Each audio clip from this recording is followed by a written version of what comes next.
Now, God says specifically, what I'm doing is this. For lo, I raise up the Chaldeans, that bitter and hasty nation. Look around, he said.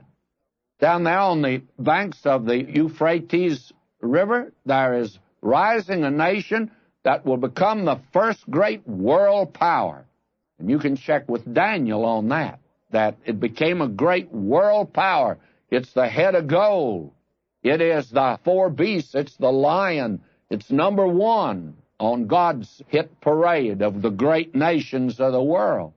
And they had a great civilization there. Now God says, I'm raising up that nation. Now will you listen? For lo, I raise up the Chaldeans, that bitter and hasty nation, which shall march through the breadth of the land to possess dwelling places that are not theirs. They're going to take your land from you.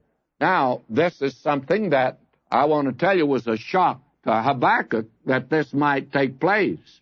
And the thing about what we have here is a pretty good description of the Babylonian Empire. They're depicted here. They're a bitter, a hasty nation, hot-headed, marching to world conquest.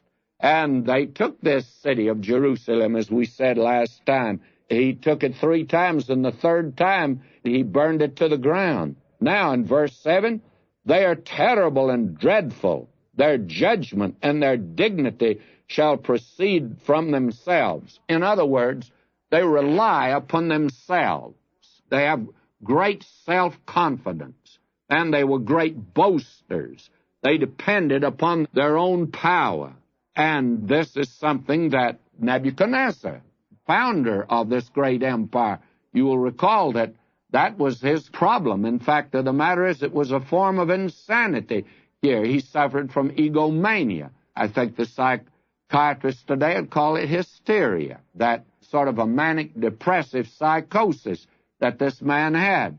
Why, there came a time he didn't even know who he was.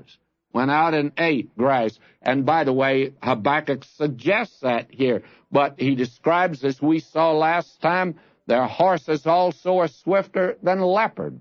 The Babylonians majored in the cavalry, and they're more fierce than the evening wolves. And I tell you, hungry wolves, remember in the early days in West Texas, when the snow had fallen, you had to be careful when you got out, because my dad said you'd always have to shoot one of the wolves. And when he did, and blood began to flow, they'd all turn on that wolf and eat him. And the men, or whoever the human beings were that were traveling, then they'd have an opportunity to get away. Now, he describes them here, and he says they'll spread themselves, and their horsemen shall come from far. They shall fly like the eagle that hasteth to eat. They're just like hungry animals and ferocious birds. They seize upon their prey. And that was the story of the Chaldeans, the Babylonians.